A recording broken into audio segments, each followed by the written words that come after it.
Mas a aula de hoje, ela acaba tendo, fazendo um resumo, né? Ela faz um compilado de todo o conhecimento que vocês, assim, uma grande parte do conhecimento que vocês adquiriram durante a disciplina, porque ela pega um exemplo prático, que seria qualquer um de nós, né, no caso que é o exemplo do Bob, aqui, do personagem do livro, ele tenta fazer, acessar uma página web, tá, do servidor do Google. Tá? Ele quer acessar a página www.google.com.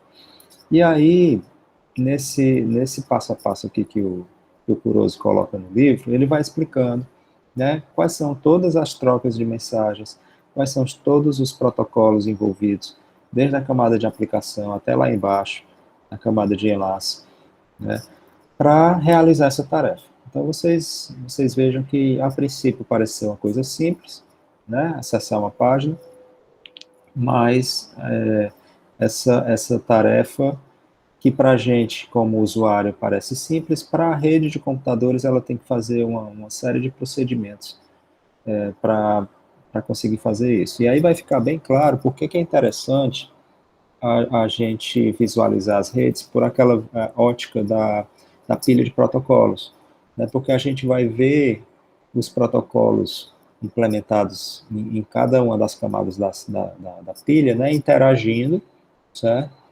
E a gente vai ver também claramente como é que é a questão do endereçamento dessas camadas, né? Então, o que é que seria um endereçamento de portas, né, que a gente usa na camada de transporte, o endereçamento IP, que usa na camada de rede, o endereçamento MAC, que usa na camada de enlace. Então, todos esses tipos de endereçamentos vão ser necessários, né?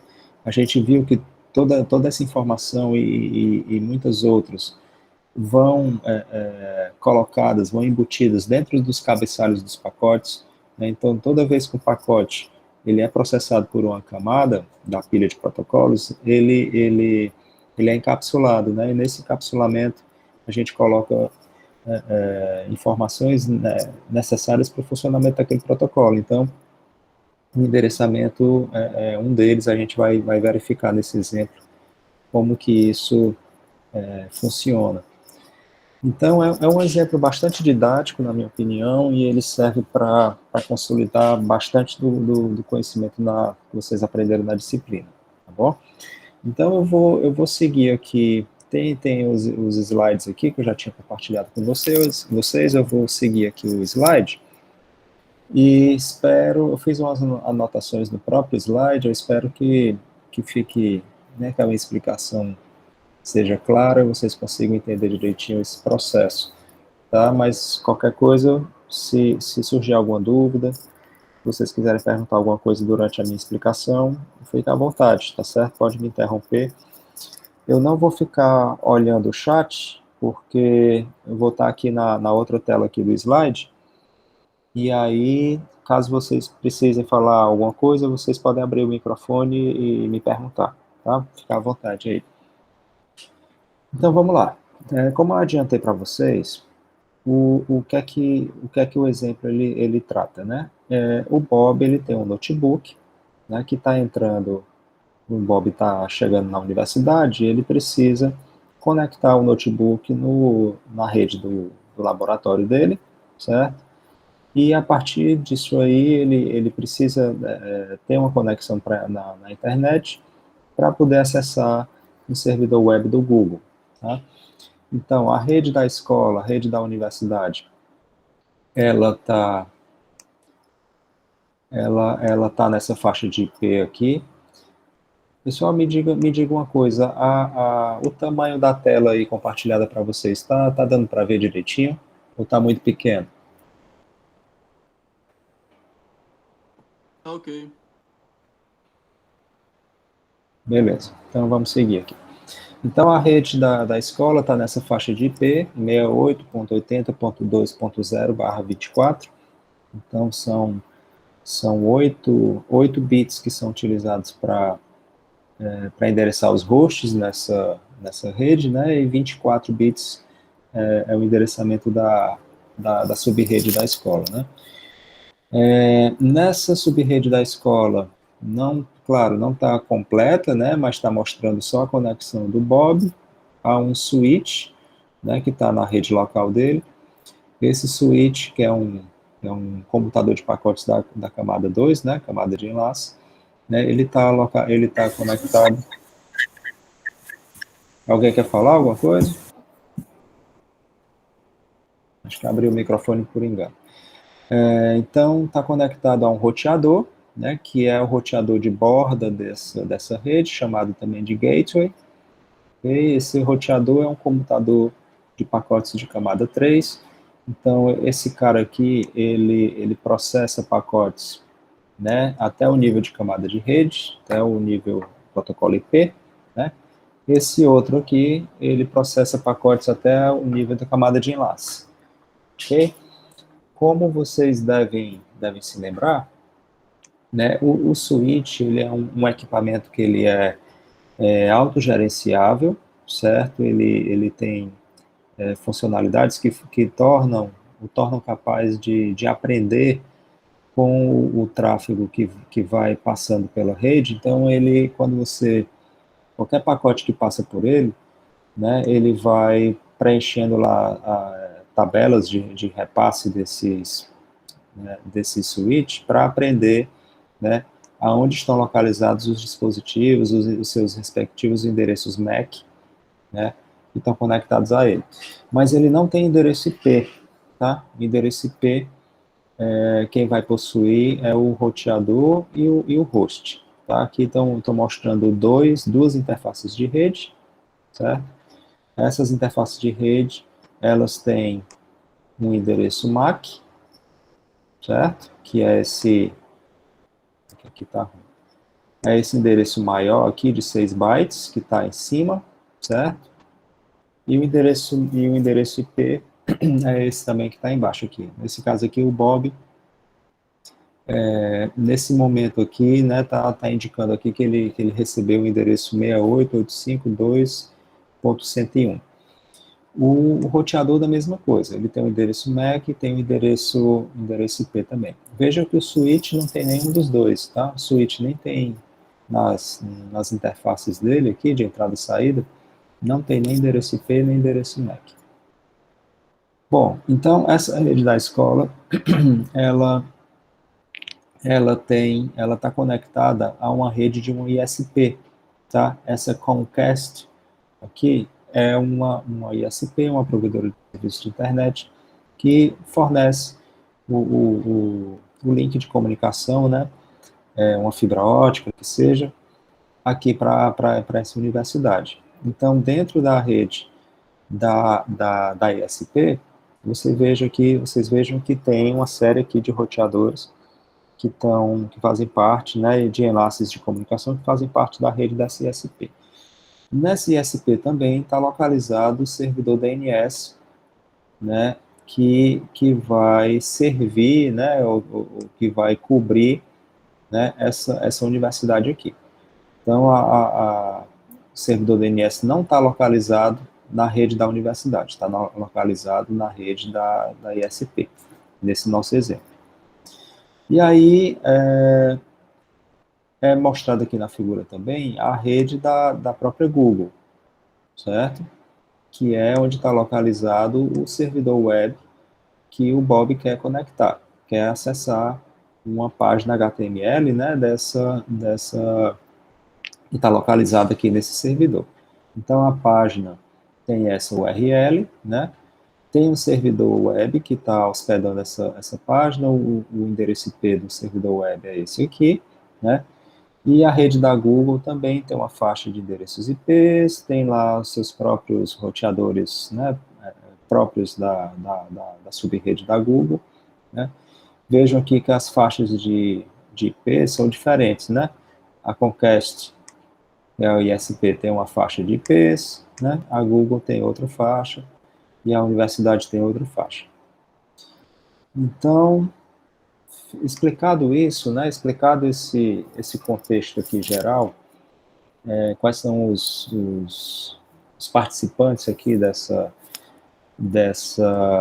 dessa arquitetura de rede, né? Nós temos a universidade, temos a ISP, temos a empresa que possui, né, o recurso que vai ser acessado, né, pelo cliente, né, o Bob vai ser o cliente, né, o servidor do Google vai ser o servidor. Então, vamos ver passo a passo aqui o que é feito desde a hora que o Bob ele chega na escola e pluga o notebook dele na rede, né, na rede cabeada, e até ele conseguir acessar a página web, tá?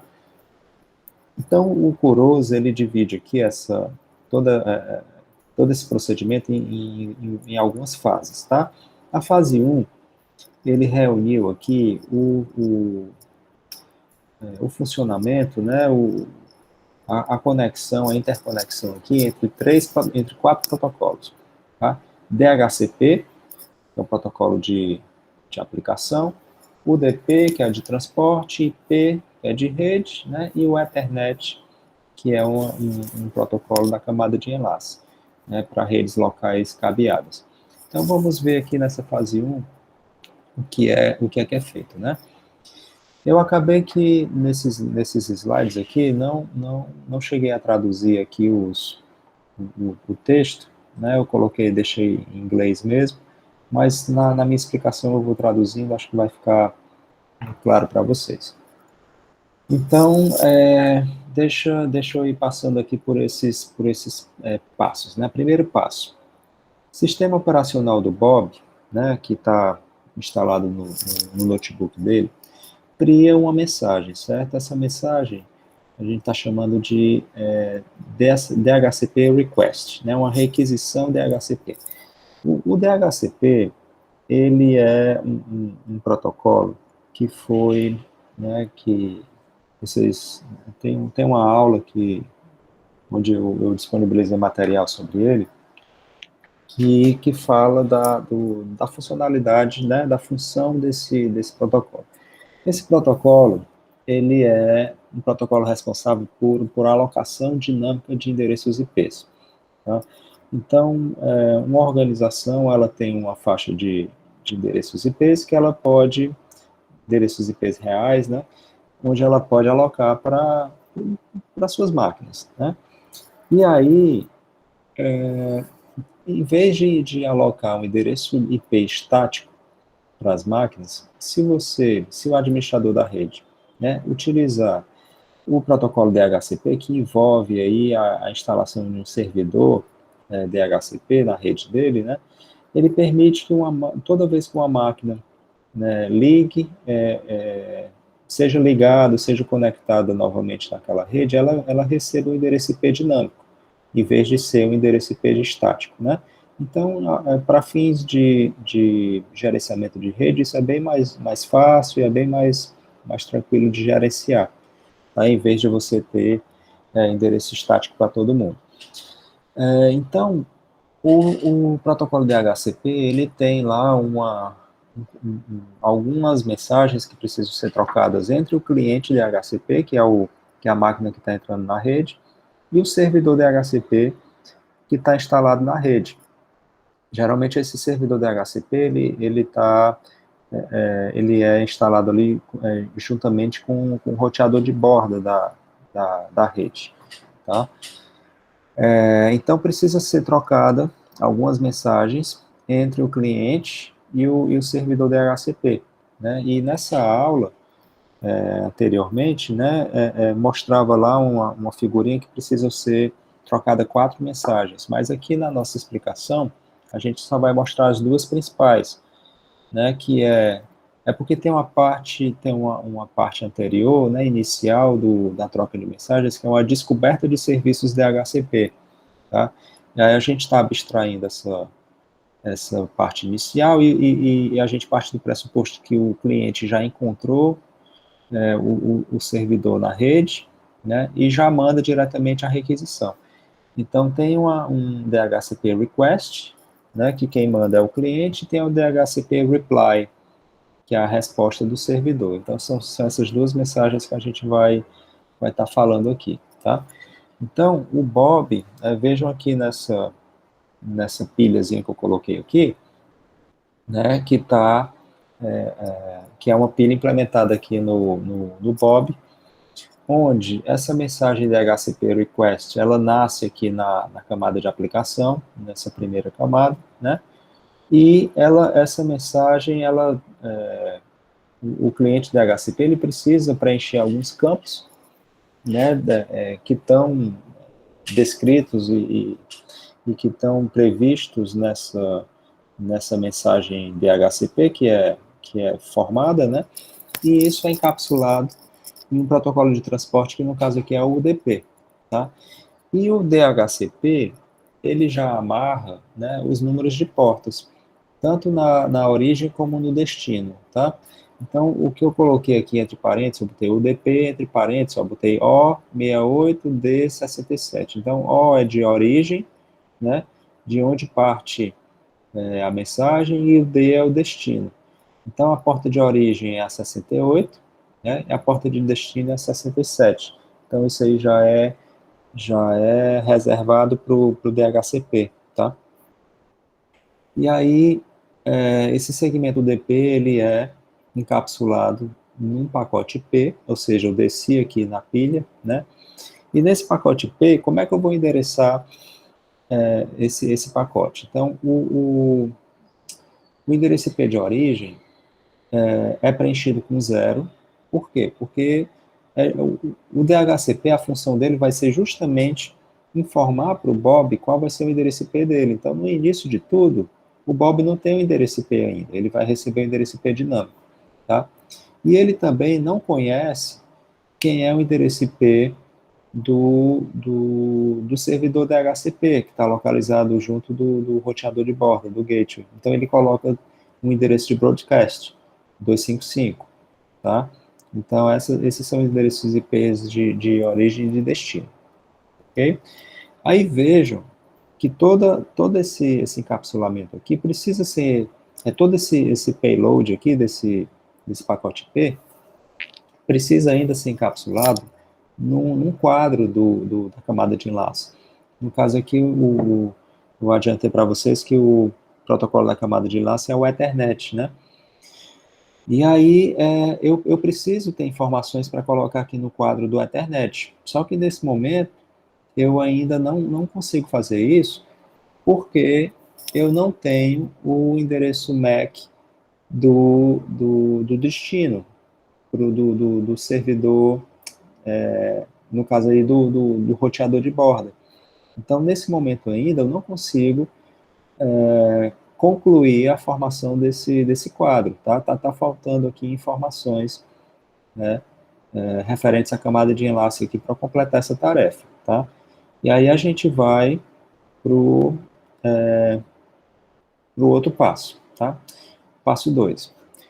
O datagrama IP contendo essa mensagem de requisição da HCP é então colocado dentro de um quadro Ethernet, tá? O endereço MAC de destino desse quadro, né, ele coloca também um endereço de broadcast, tá, que é o FF, é tudo FF. Por quê? Porque justamente ele não sabe ainda o endereço MAC do endereço do roteador de borda. Ele ainda vai descobrir, certo? Então, se você bota esse endereço de broadcast, esse quadro vai ser reencaminhado, né, para todos os dispositivos conectados ao switch, ok? Então, quando esse quadro, voltando aqui para a figurinha, ó, de vez em quando eu vou voltar para a figura, tá, pessoal? Então, quando esse quadro que sai aqui do notebook do Bob é enviado com o broadcast, no endereço MAC de broadcast, o switch ele entende, ao receber esse quadro, que ele precisa transmitir esse quadro para todas as interfaces dele, menos a interface de onde ele veio, tá? Ele não envia de volta para cá, mas ele envia aqui para cima e aqui para baixo. E aí, provavelmente, né, muito provavelmente, esse quadro vai chegar aonde ele precisa chegar, que é nesse roteador de borda aqui, nesse gateway, certo? Então, voltando lá, esse endereço MAC de destino é o FF, ó, então eu coloquei aqui D, endereço destino tudo FF, e o endereço MAC de origem, o O, né, é o endereço MAC do próprio Bob, tá? Então, o Bob, ele conhece o endereço MAC dele, né? Então, coloca aqui no frame, e aqui, nesse ponto, todo o pacote, todo o quadro já está formado, né, porque a mensagem que nasceu lá na camada de aplicação, ela foi sendo encapsulada, chegou aqui no quadro, né, já tem todas as informações necessárias. Então, o Bob agora pode transmitir isso, né, pela camada física dele, da interface de rede, né, a plaquinha de rede dele, então ele consegue transmitir isso, ok? Então, esse quadro, ele entra na rede local, né? O switch, ele vai receber esse quadro e vai encaminhar para todas as suas portas de saída. Tá? Então, vamos aqui para o passo 3. O quadro Ethernet de broadcast contendo a requisição DHCP é o primeiro quadro enviado pelo laptop do Bob até o switch Ethernet. Né? O switch faz o broadcast desse quadro que está chegando para todas as suas portas de saída, incluindo a porta conectada ao roteador. Ok? Então vamos para o passo 4. O roteador recebe esse quadro Ethernet de broadcast contendo a requisição DHCP na sua interface com o endereço MAC Parará, aqui 00, 22, 6B, etc. Tá? E o datagrama IP é extraído desse quadro Ethernet, ou seja, o roteador recebe esse quadro e ele vai desencapsular esse quadro para descobrir qual é a informação que está dentro daquele quadro referente à camada de rede, né? O roteador, ele é um computador de camada 3, então ele é capaz de processar informações da camada 3, ok? Então ele desencapsula isso, né? E vê que o endereço de destino, o endereço IP de destino desse datagrama aí, indica, que no caso foi o 255, né? Indica que esse datagrama deve ser processado por camadas superiores, certo? Nesse próprio nó, que é o roteador, tá? Então, o roteador, ao ver que é um endereço de broadcast, ele também vai, ele vai desencapsular e processar a nível de camada de transporte, porque ele sabe que ali em cima tem coisas que ele pode ser que ele precise processar, tá?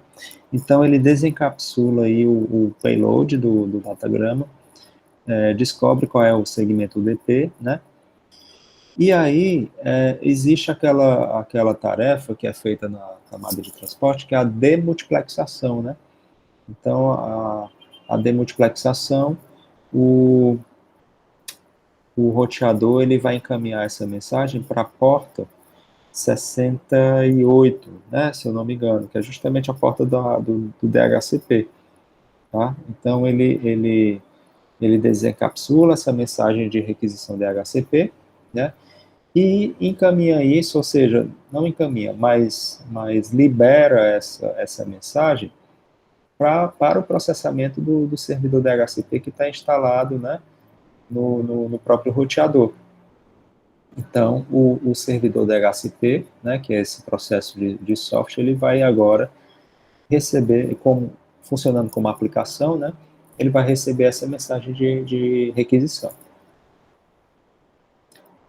Aí, o passo 5, o que é que acontece, né?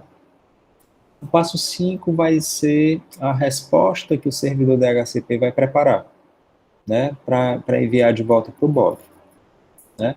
Então, vamos ver aqui os detalhes, né? Vamos supor que o servidor DHCP, rodando no roteador, possa alocar endereços IPs dentro dessa faixa aqui de endereços, 68.85.2.0/24. Nesse exemplo, todos os endereços IPs, né, localizados na escola, né, estão dentro do bloco de endereços da ISP Comcast. né? Eu expliquei para vocês que é essa ISP que está administrando aí os endereços da universidade.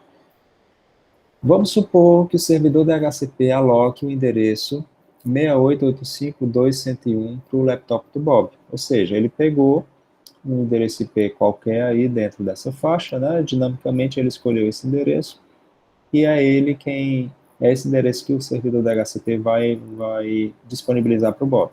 Então, como é que ele vai fazer isso? Ele vai criar uma mensagem de DHCP ACK, né? A que eu escrevi aqui em cima, o DHCP-A, que é a mensagem que vai ser preparada de volta, né? E dentro dessa mensagem, no corpo dessa mensagem, tem algumas informações que o servidor DHCP precisa informar para o Bob. E o Bob ele precisa configurar toda a interface de rede dele para que ele seja capaz de acessar a internet quando ele receber essas informações. Então, uma primeira informação é o próprio endereço IP dele, que ele vai receber, tá? Então, ele vai receber um endereço IP, né, que vai ser esse 68.85.201. Ele vai receber como parte dessa mensagem também o endereço IP do servidor DNS. Então, o servidor da HCP, ele tem essa informação, tá? E vai informar isso para o Bob. O servidor DNS, o endereço IP é esse 68.87.71.226, tá? Então, ele informa isso para o Bob também. Ele vai informar para o Bob também qual é o endereço IP do próprio roteador, do próprio gateway, que é esse 688521, tá? E vai informar qual é a máscara de subrede, né? Qual é o endereço da subrede a qual o Bob vai fazer parte agora, que é a 688520/24. Certo? Então, todas essas informações são colocadas dentro dessa mensagem de resposta. E aí, o servidor DHCP vai ter que encapsular essa mensagem, descendo na pilha de protocolos, né, dele, até conseguir formatar um quadro Ethernet que consiga ser enviado de volta. Ok? Então, abaixo do DHCP vai ter o protocolo UDP, e agora as portas de origem e destino elas são trocadas, né? A origem agora vai ser a porta 67, a destino vai ser a 68. O endereço IP, né? No cabeçalho do protocolo IP, como é que vai ficar o endereçamento, né? A origem, o roteador, ele coloca o endereço IP de origem dele, certo? Mas o destino, ele coloca ainda em broadcast. Porque ele não poderia colocar ainda o endereço IP de destino sendo do Bob, porque o Bob não teria como receber corretamente esse pacote, porque ele ainda não conhece o endereço IP dele.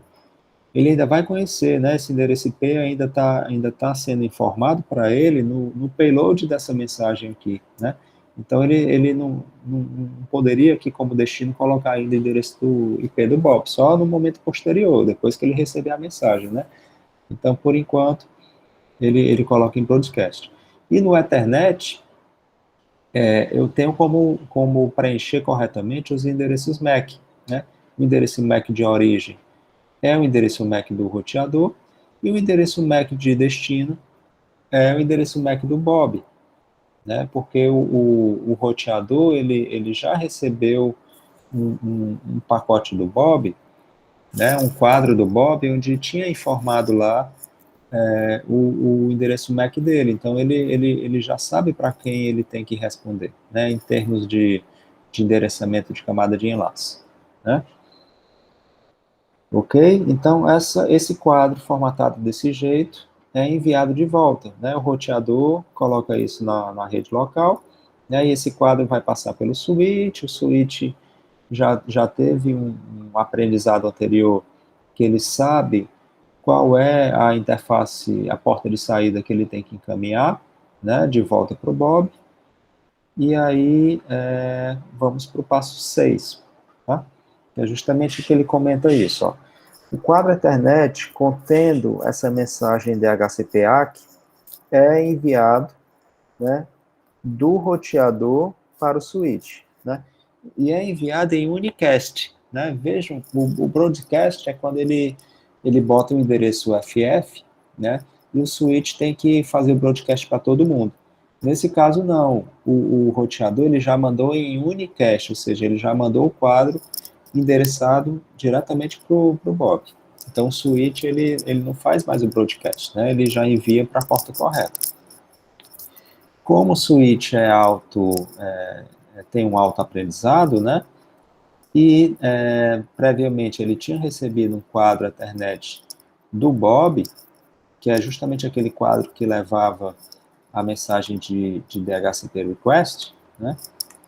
Então o switch ele sabe que deve encaminhar esse quadro diretamente, né, para a porta que leva ao laptop do Bob, né? Que tem justamente esse endereço MAC aqui. E aí no passo 7, o que é que acontece? O laptop do Bob recebe esse quadro Ethernet contendo essa mensagem DHCP-ACK, né? Extrai o datagrama IP desse quadro Ethernet, extrai o segmento DP desse datagrama IP e extrai a mensagem DHCP-ACK desse segmento DP. Né? Então ele faz todo o desencapsulamento de baixo para cima, né? O cliente DHCP no Bob, então, guarda, né, grava, quem é o seu endereço IP, né, que foi alocado dinamicamente para ele. Guarda também qual é o endereço IP do servidor DNS, porque ele vai precisar dessa informação depois. Ele também instala o endereço do gateway default dele, que é o roteador de borda da rede dele, né, na sua tabela de repasse IP, certo? O laptop do Bob irá enviar todos os datagramas com destino, com o endereço de destino de fora para fora da sua subrede, né, para esse roteador. Então, toda vez que o Bob precisar enviar qualquer quadro, qualquer pacote destinado para fora da rede, né, ele sempre vai endereçar esse pacote primeiro para o roteador de borda, certo? Então, é esse o caminho que ele tem que fazer. Tá? Nesse ponto, o laptop do Bob inicializou todos os componentes de rede, né, configurou toda a sua interface de rede, está pronto para começar a processar, né, a busca da página web que ele originalmente estava querendo, né, que é acessar a página do Google. Note que somente os dois últimos passos do DHCP, né, foram mostrados aqui nesse exemplo. Como eu comentei para vocês, o DHCP ele tem um preâmbulo lá onde ele executa mais dois passos, mas a gente abstraiu aqui, tá? Então, deixa eu só ver aqui uma coisa, se eu esqueci alguma coisa. Não, beleza. Então, pessoal, essa foi a primeira fase, vamos dizer assim, né, que foi necessária para o Bob configurar toda a sua interface de rede, está apto agora para continuar o seu processo de navegação na internet, né? E aí a gente iria agora para a fase 2, onde nós vamos comentar aqui sobre o DNS, né, e o protocolo ARP também. E aí eu pergunto para vocês se está tudo bem até agora, se alguém tem alguma dúvida, antes da gente prosseguir. Pode prosseguir, tudo ok.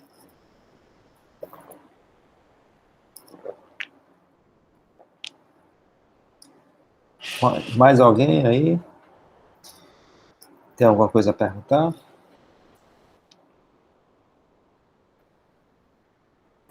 Beleza. Tudo ok aqui, professor. Vamos seguir. Então vamos lá, fase 2 agora.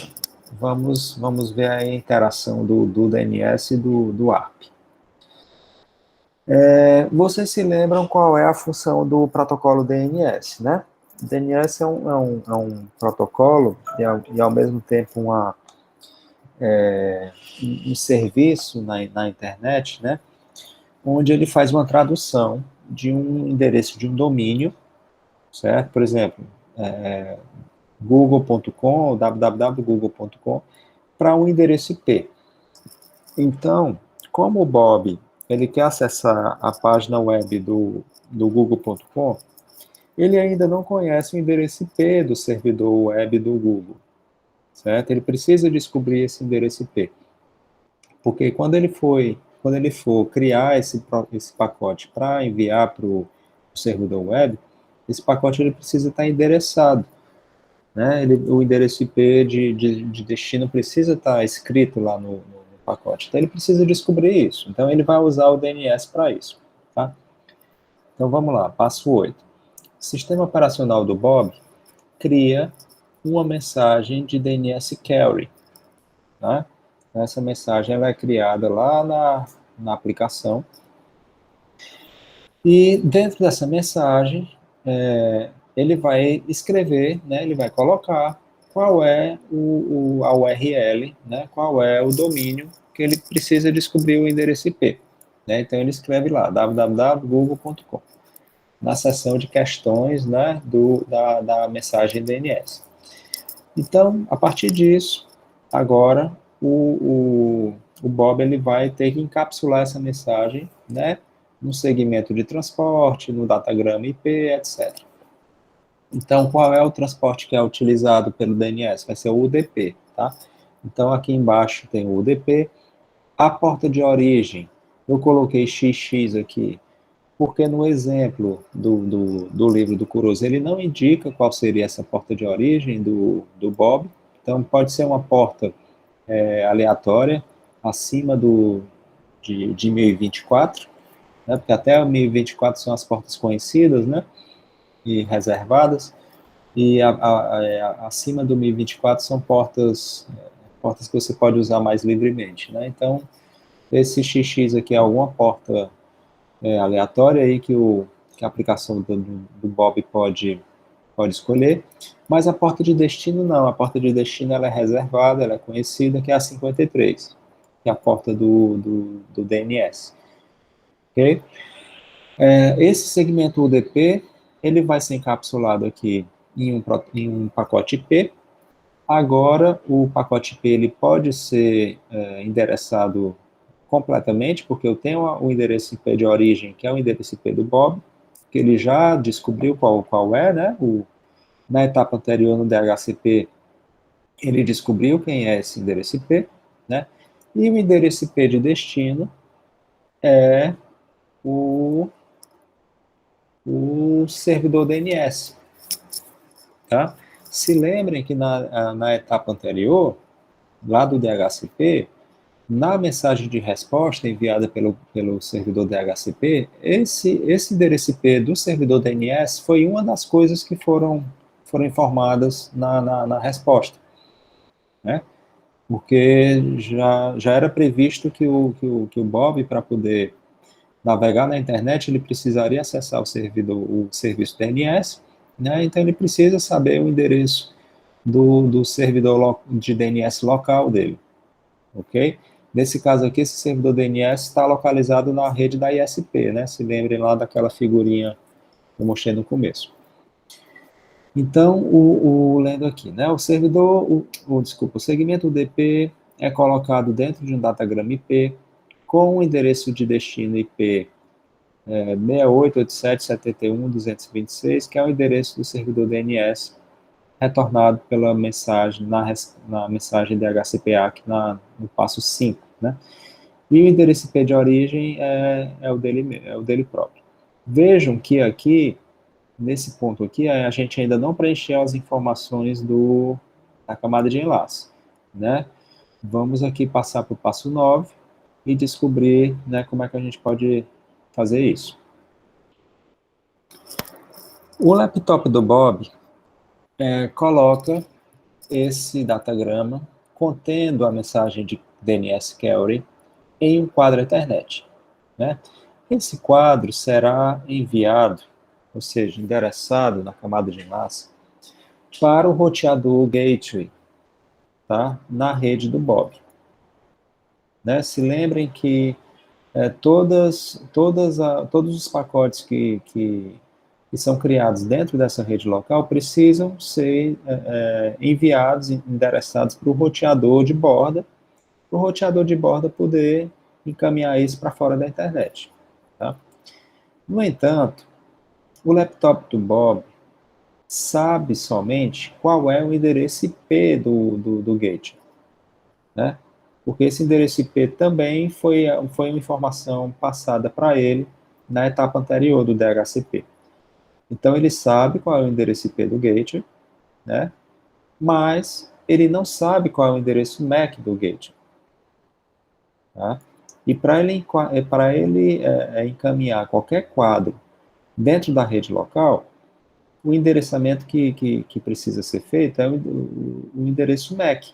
Ele precisa saber o endereço MAC da máquina de destino dentro da rede local dele para fazer esse encaminhamento. Okay? Mas ele não sabe. Né?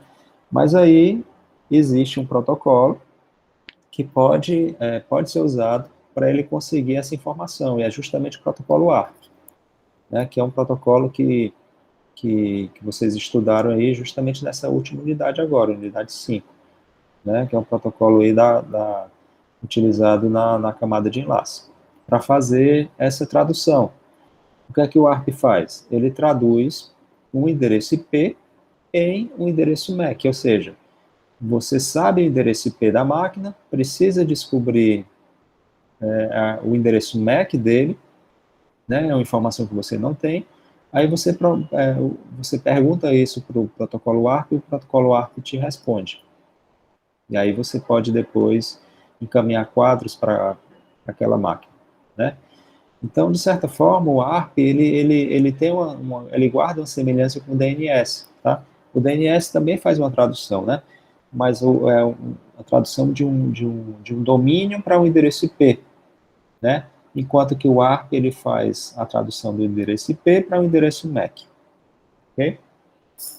Então, vamos aqui para o passo 10,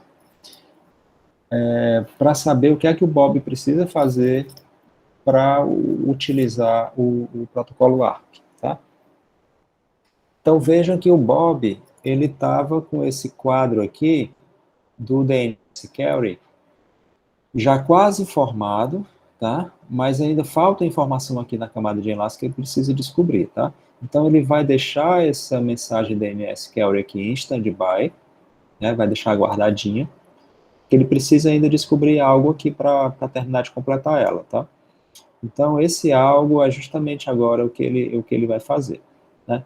Mas ele precisa criar uma outra mensagem agora, ele deixou aquela em stand-by, né? E aí ele abriu uma thread aí paralela, onde agora ele vai utilizar o ARP. Então, para ele utilizar o ARP, ele precisa criar uma mensagem de ARP Carry, ok? Onde essa mensagem de ARP Carry é como se fosse aí uma aplicação que não é bem uma aplicação, porque ele não precisa encapsular essa mensagem de ARP Carry no transporte e nem na rede, ou seja, ele não precisa passar pelo nem TCP, nem UDP, e nem precisa passar pelo IP. Ele pode encapsular essa mensagem ARP Carry diretamente dentro de um quadro Ethernet. Então vejam aqui que essa pilhazinha aqui só tem duas camadas, tá? Então, o laptop do Bob cria uma mensagem ARP Carry com o IP o endereço IP de destino, que é justamente o endereço IP da máquina que ele quer acessar, né?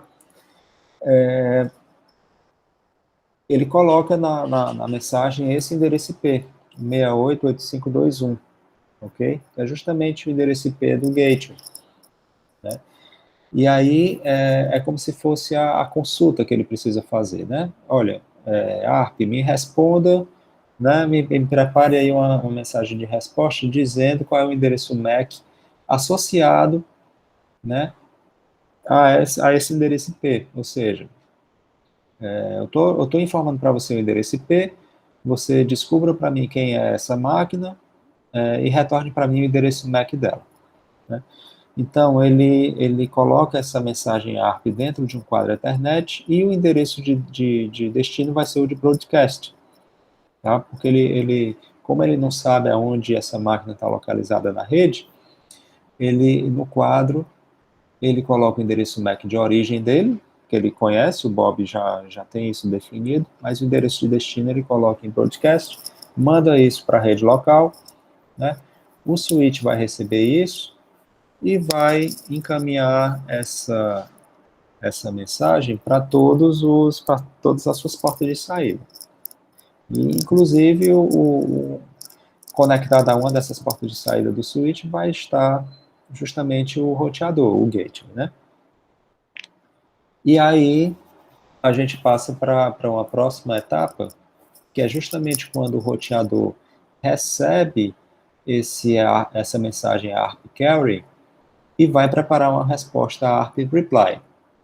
Ok? Então, o roteador Gateway recebe esse frame contendo essa mensagem ARP Carry na interface, né, que está conectada à rede da escola, né? Descobre que o endereço IP target, né, alvo, que é o 688521, né, dá um match com o seu próprio endereço IP, né? Então, quando ele consegue processar essa mensagem e ver que a consulta está destinada a ele mesmo, né, ele vai responder com a mensagem ARP Reply, né? Então, o Gateway prepara essa mensagem ARP Reply, indicando o endereço MAC, né, dele mesmo, né, dizendo, né, confirmando que isso corresponde, né, esse endereço MAC corresponde à mesma máquina que tem esse endereço IP aqui. Então, essa mensagem de ARP Reply é colocada de volta em um quadro, né, ele é criado um novo quadro Ethernet, e agora o endereçamento é o inverso, né, a origem é o endereço MAC do gateway, né, e o destino é o endereço MAC do Bob. E aí esse quadro agora está devidamente endereçado, e isso é colocado, né, transmitido de volta na rede local para chegar lá no Bob. Okay? Então isso vai passar pelo switch, né? O switch vai encaminhar para o Bob. E aí vejam que agora, quando essa mensagem ARP Reply chegar lá no Bob, ele vai ter justamente a informação que faltava para ele terminar de completar o quadro dele, né? Então o laptop do Bob recebe essa mensagem ARP Reply, extrai o endereço MAC do roteador do gateway, né, dessa mensagem, né? E agora a gente volta para aquela mensagem DNS Carry que tinha ficado em standby, né? E agora o Bob consegue colocar aqui o endereçamento MAC Ethernet, né, correto, ok?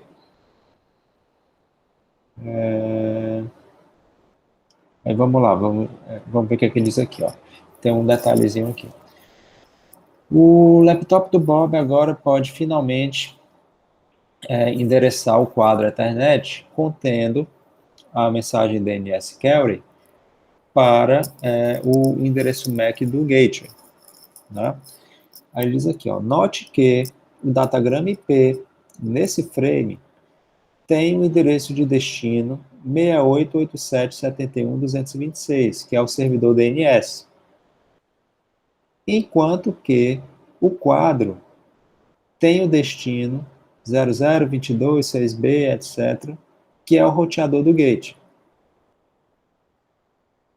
Né? Vocês entenderam essa diferença? Ó, é uma mensagem DNS Carry, tá? Essa mensagem DNS Carry, ela precisa chegar ao servidor DNS que está localizado na rede da ISP. Então, o endereço IP que eu coloco é o endereço IP de ponta a ponta. O endereço IP de origem é o Bob, o endereço IP de destino é o servidor DNS, que está fora da rede da escola, né? Está na rede da ISP. Então, veja que o endereçamento IP, quando ele está conectando máquinas que estão em redes diferentes, eles precisam, os endereços IPs precisam ser o de ponta a ponta, de fim a fim. Mas o endereçamento MAC, se lembrem, que ele é o endereçamento de camada de enlace. Camada de enlace, ela é um endereçamento local, certo? Na rede local. Por isso o endereço MAC de origem é o Bob, o endereço MAC de destino é o roteador de borda da rede do Bob, dentro da rede local dele. Tá? Enquanto que o endereçamento IP ele é global, ele é fim a fim, o endereçamento da camada de enlace, que no caso aqui no nosso exemplo é o Ethernet, é um endereçamento local. Então o quadro ele precisa ser endereçado para o roteador de borda e o datagrama IP precisa ser endereçado para o servidor DNS. Então fiquem atentos a isso aí.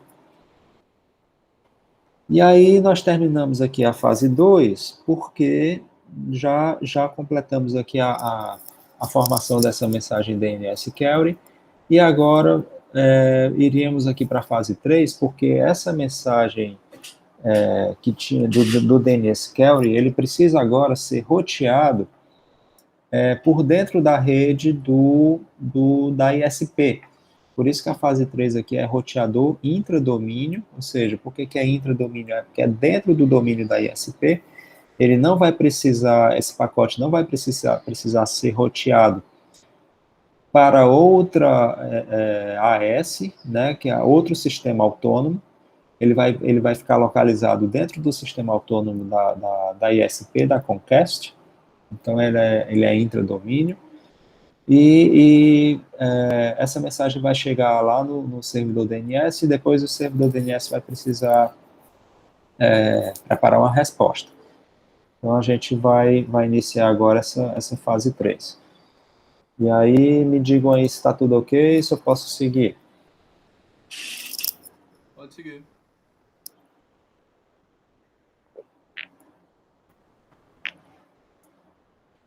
Então vamos lá, passo 14.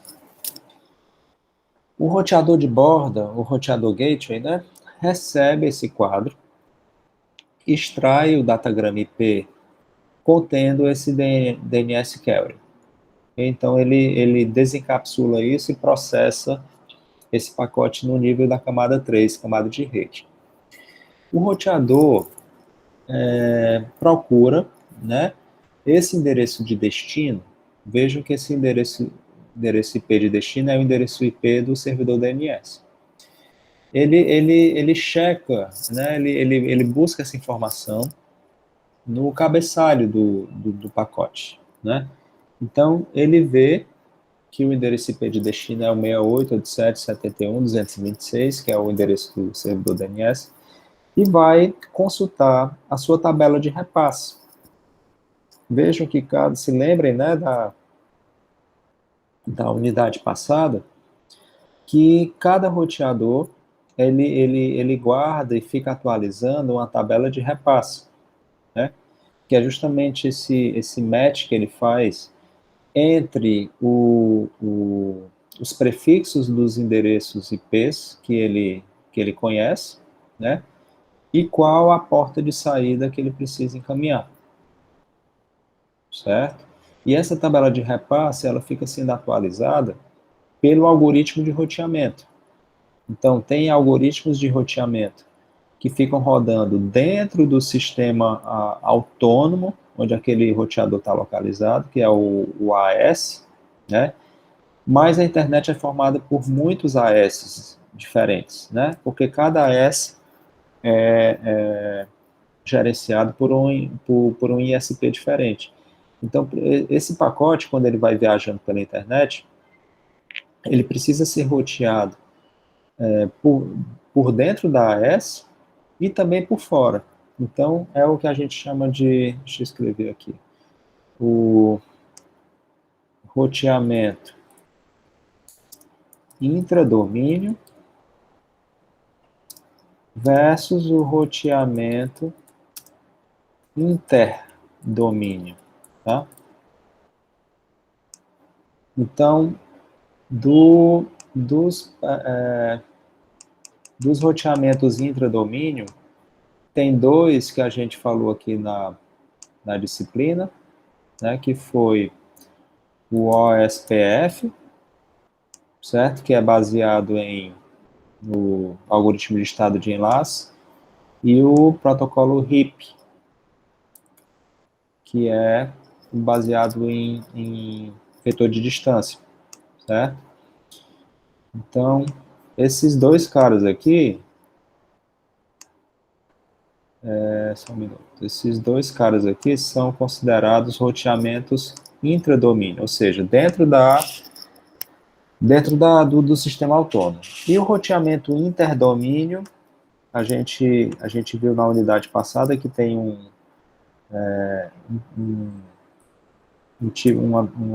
algoritmo de roteamento que é usado na internet, que é o BGP. Okay? Então, o BGP é o que é usado como roteamento interdomínio. E aí, esses três caras aqui em conjunto, quando eles vão operando, eles vão atualizando, modificando dinamicamente as tabelas de repasse dos roteadores. Tá? Então, quando o roteador de borda ele recebe esse datagrama IP, né, contendo essa mensagem DNS query, ele vai olhar qual é o endereço IP de destino dessa mensagem, né, vai consultar a tabela de repasse dele e vai ver qual é a interface de saída que ele precisa encaminhar. Então, ele vai entender, vai decidir que precisa encaminhar para a interface de saída que liga esse roteador à rede da Comcast, certo? Deixa eu voltar aqui na figurinha para mostrar para vocês.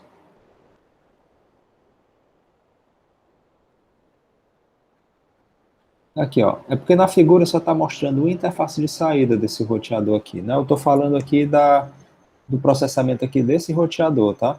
Ele recebeu a mensagem DNS query, né? E vamos supor que ele tivesse diversas saídas aqui. Então, ele teria que descobrir para onde encaminhar, para onde rotear esse pacote, né? Então, isso é feito da forma que eu acabei de explicar, né? Ele decide que precisa encaminhar para essa interface de saída aqui, e aí ele precisa criar um novo pacote, né, para poder encaminhar por esse enlace aqui. Então vejam que ele recebeu o pacote original por essa interface, e ele precisa encapsular agora essa consulta DNS query, né, essa mensagem original DNS query, agora para uma nova interface de rede. E veja que esse enlace aqui é diferente desse enlace. Então, o quadro que vai ser usado para transportar essa mensagem aqui é diferente do quadro que foi usado para transportar por esse enlace aqui. Porque para cada enlace, você tem uma camada de enlace diferente. Então, você inclusive pode ter um protocolo diferente de camada de enlace. Então, um novo quadro precisa ser criado para transportar isso aqui. E é justamente isso agora que ele vai explicar lá. Então, voltando.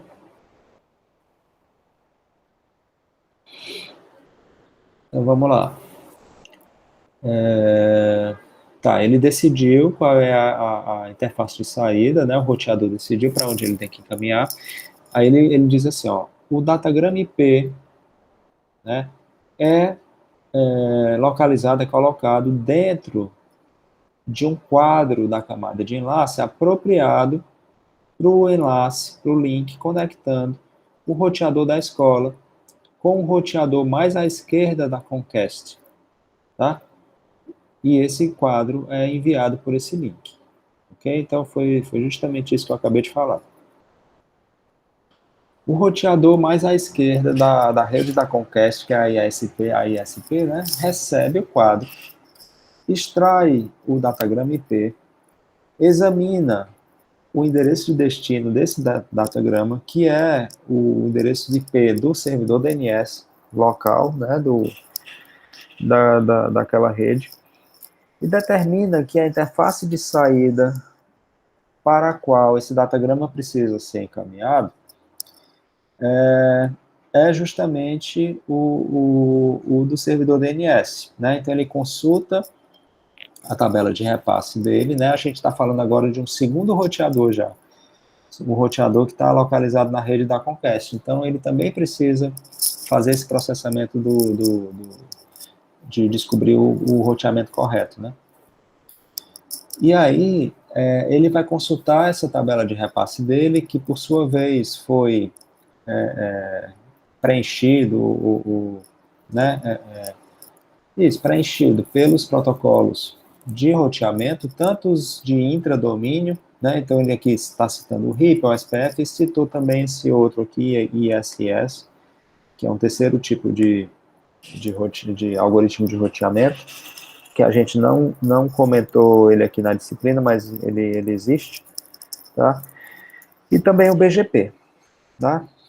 Então, ele vai fazer esse processamento, né, o segundo roteador, né, e aí vai encaminhar, vai rotear o pacote. Então, vamos aqui para o passo 16. Eventualmente, o datagrama IP contendo esse DNS carry, né, chega no servidor DNS, ok? Então, foi sendo roteado, de roteador para roteador, e chegou no destino dele, que é o servidor DNS. O servidor DNS extrai essa mensagem DNS query, procura o nome do domínio que está sendo consultado na sua base de dados DNS, e encontra um recorde, né, encontra um recurso, né, uma gravação desse recurso DNS na sua base de dados, tá? Associando esse domínio ao endereço IP 64.233.169.105. Ok? Então veja o seguinte, ó. Se lembrem lá da aula de DNS, que a gente viu lá na unidade 2, de camada de aplicação, que o DNS ele é um sistema distribuído e também um sistema hierárquico, onde tem uma hierarquia de vários servidores DNS para poder fazer a consulta, tá? Tudo começa no DNS local, ok? Que precisa interagir com o servidor DNS raiz, com o servidor DNS TLD, que é o Top Level Domain, e os servidores DNS autoritativos das empresas, das organizações. Tá? E aí, esse servidor DNS local, quando ele vai precisando fazer essas consultas, ele vai guardando isso no cache dele. Então, na primeira vez que alguém dentro da rede,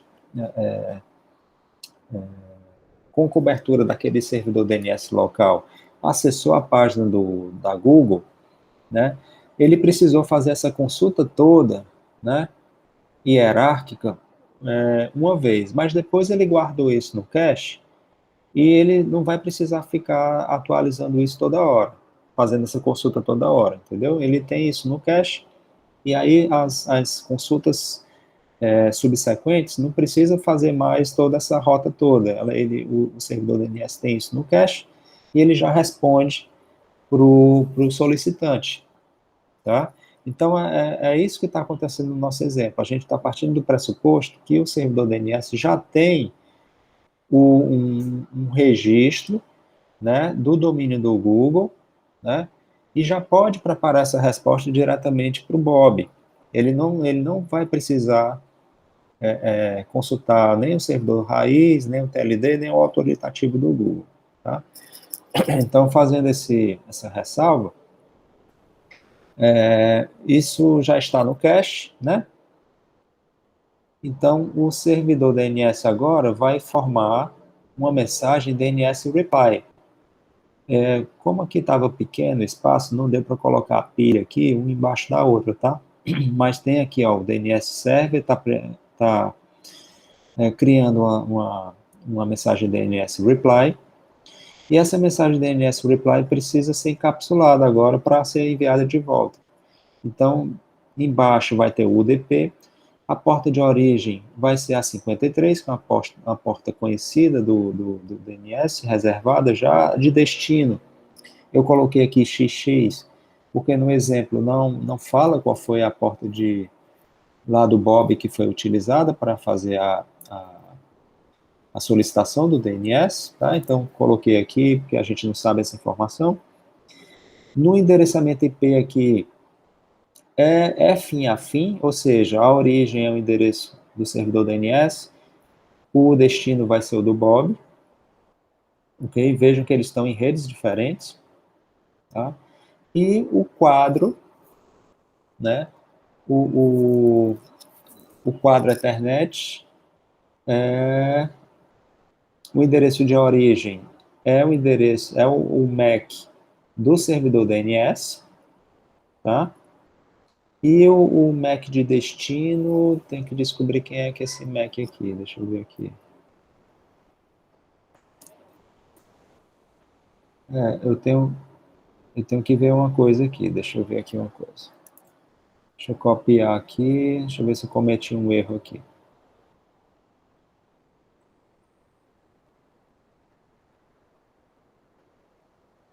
Vamos voltar aqui para a figura. Ó.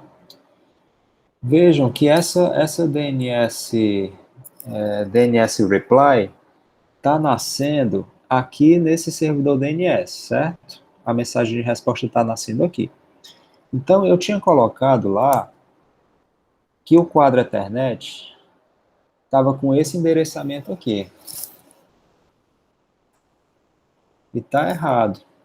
Tá errado, tá, pessoal? Porque eu botei aqui, ó, endereço MAC de origem, o Bob, endereço MAC de destino, o servidor gate, o roteador gate do Bob. Então não tem nada a ver, certo? Tá errado. Eu vou ter que apagar isso aqui de lá. Porque o endereço MAC de origem, que tem que ser colocado, é o endereço MAC do servidor DNS, que inclusive a gente nem sabe qual é, tá? Porque não foi dado aqui no exemplo. E o endereço MAC de destino tem que ser o endereço MAC desse roteador de borda bem aqui, ó, tá? Esse carinha aqui, ó. Porque esse quadro que está sendo, que foi gerado aqui, ele precisa ser transmitido dentro da rede local aqui, ó. Então o endereço MAC é daqui para cá, ó, tá? Então esse cara aqui está errado.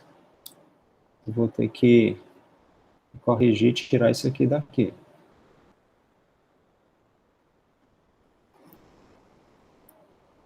É do DNS reply, né? Aqui, DNS reply. Esses endereços aqui estão errados.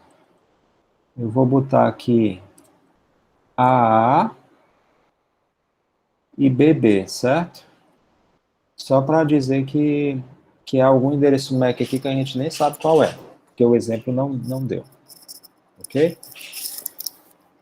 Então, o datagrama será repassado de volta pela rede da Comcast até o roteador da escola e dela, né?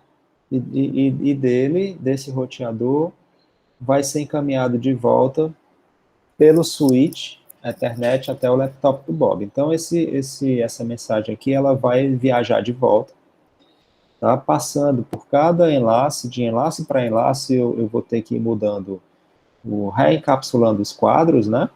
Mas a mensagem original, ela permanece a mesma, né? Ou seja, eu sei que é uma DNS reply, o protocolo do transporte também é o mesmo, está endereçado aqui pelas portas.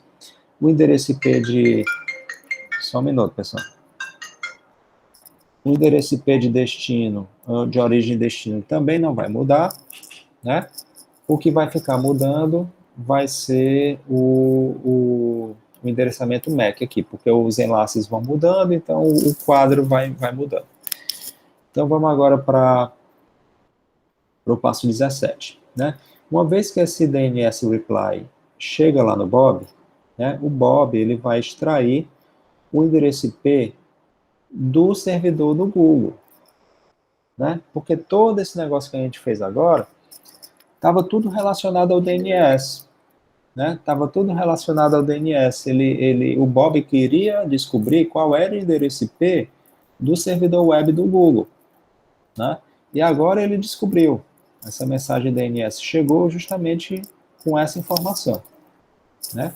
Então, finalmente, depois de muito trabalho, o laptop do Bob agora está pronto para contactar o servidor www.google.com.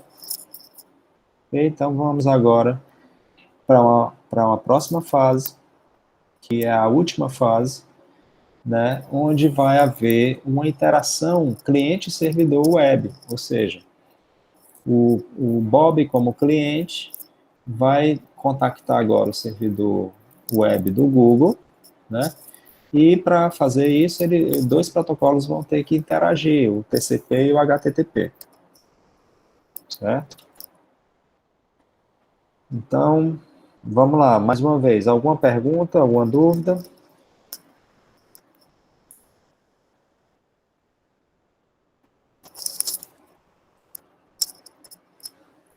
Beleza, então vamos seguir aqui para a reta final. Tá, então passo 18. Agora, o laptop do Bob tem o endereço IP do www.google.com.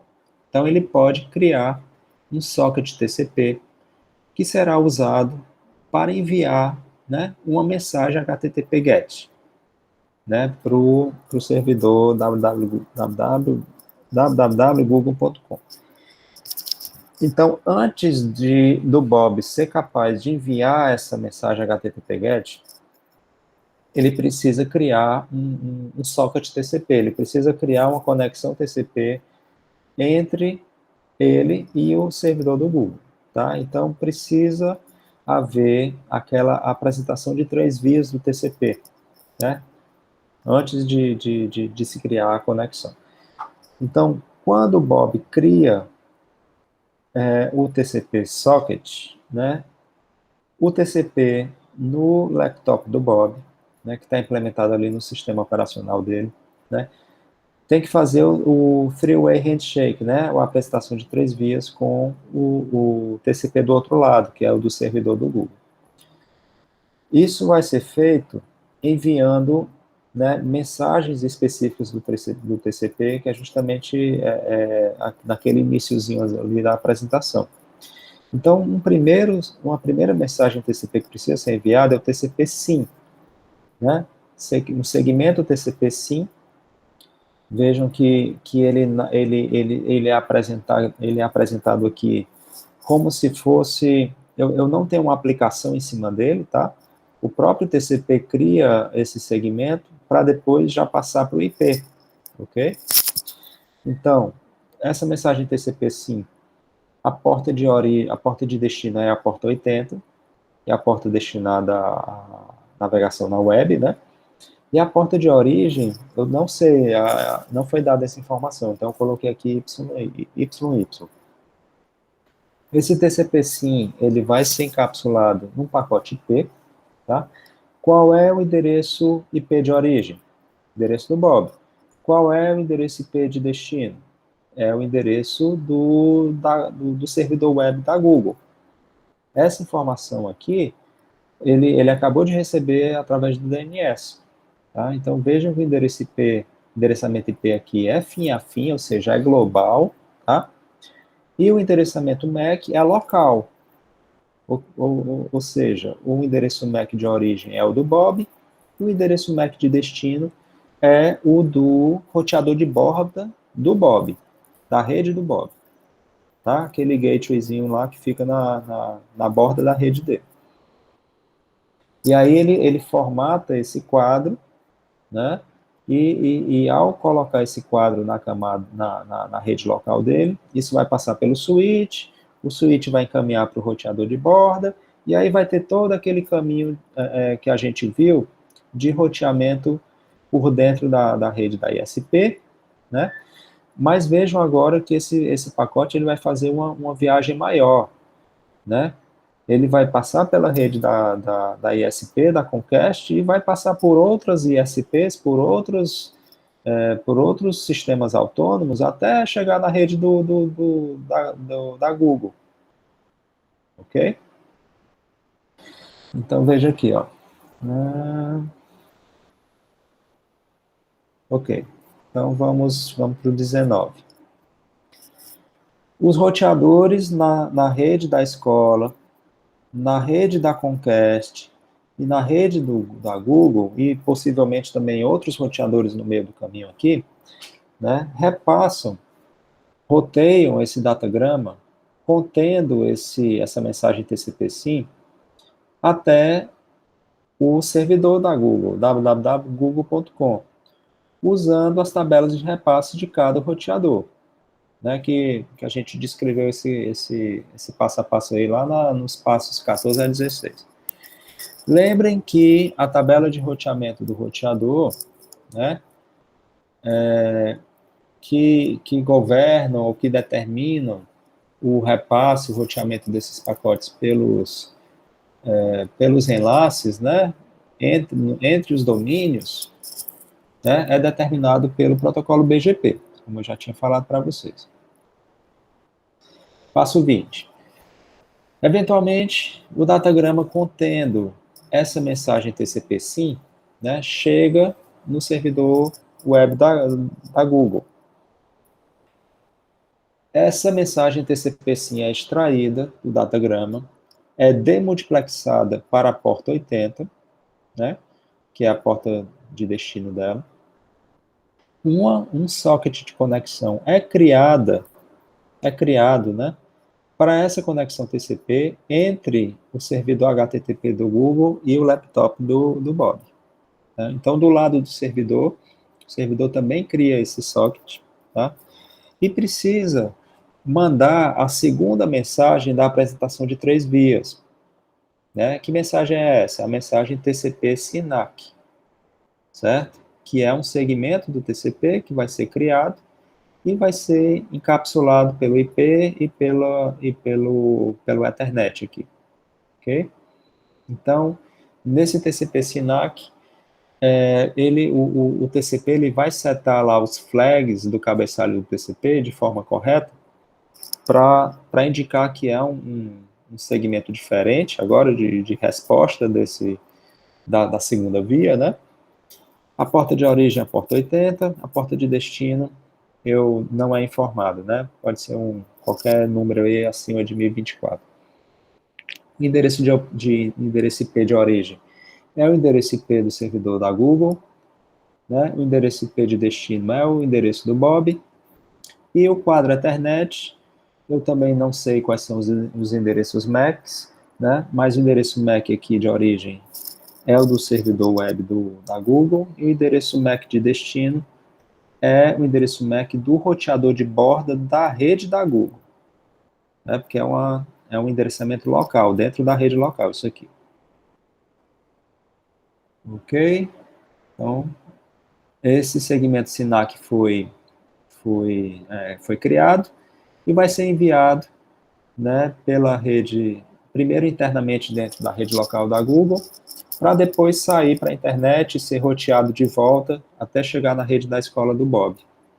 Né? Então, passo 21. O datagrama contendo esse segmento TCP-SYNAC é repassado, né, é roteado de volta, né, através da rede da Google, da Comcast, da escola, eventualmente chegando na interface de rede, né, Ethernet do laptop do Bob. Esse datagrama é demultiplexado pelo sistema operacional do Bob até até ser encaminhado para o socket TCP criado lá atrás, né, no passo 18. E aí o protocolo TCP agora, ele muda de estado, né? Vocês devem se lembrar lá quando vocês estudaram o TCP, que ele tem diferentes estados que ele vai chaveando de um para o outro, então ele entra no estado conectado. Mas ainda o laptop do Bob, ele precisa ainda mandar uma terceira mensagem do TCP para completar a apresentação de 3 vias, tá? Mas aí ele pode pegar essa mensagem de resposta, a última mensagem de resposta do TCP para realmente estabelecer a conexão, ela pode pegar carona com o próprio HTTP GET, tá? Então, o Bob aproveita o mesmo pacote para poder fazer as duas coisas. Então, veja agora que o HTTP GET, né, que seria realmente que agora o HTTP do Bob vai se comunicar com o HTTP do servidor da Google. Então, é a aplicação se comunicando com a aplicação, né? Então, abaixo do HTTP GET, onde ele vai indicar qual é a URL que ele quer acessar, né? Vai ter que ser encapsulada no TCP, né? Onde a porta de destino é a porta 80, que é reservada para a web. A porta de origem também não foi informada no exemplo, estou colocando aqui YY. O endereçamento IP de origem é o endereço IP do Bob, de destino é o endereço IP do servidor da Google, ou seja, o endereçamento fim a fim. O endereçamento do Ethernet é local, né? Endereçamento endereço do MAC do Bob e endereço MAC do roteador de borda do Bob, da rede da escola. Então, com o socket do laptop do Bob pronto para enviar bytes para o servidor do Google, né? O browser do Bob cria uma mensagem HTTP GET contendo a URL a ser buscada, né? Para conseguir, né? A mensagem HTTP GET é então escrita no socket, onde a mensagem GET agora vai se tornar o payload de um segmento TCP. O segmento TCP é colocado dentro do datagrama e enviado, né, e direcionado aí para o www.google.com nos passos 18 a 20 acima, né? Então ele vai seguir aquele mesmo procedimento lá. Passo 23. O servidor HTTP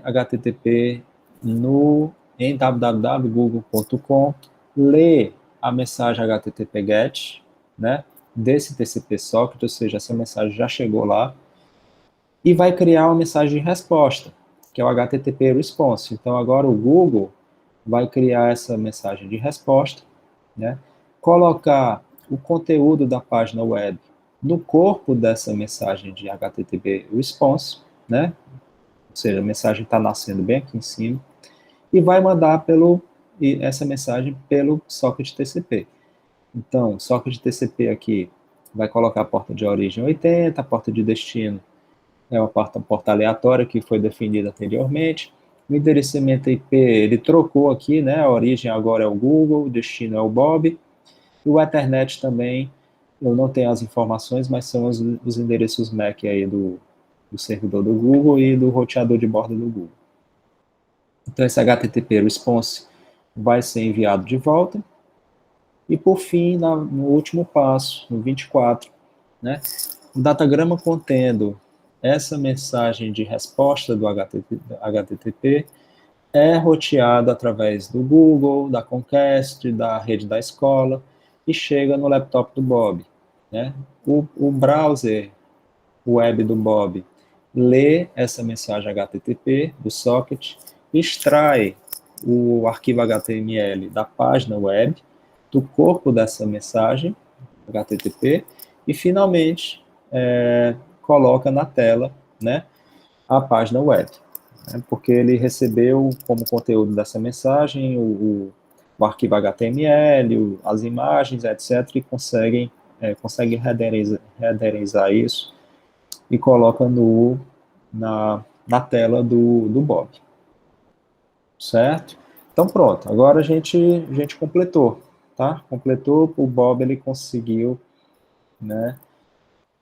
Depois de todos esses passos, depois da interação de todos esses protocolos, de todas essas camadas, de todos esses endereçamentos, né, de todos esses vai e vens aí, ele conseguiu o objetivo dele.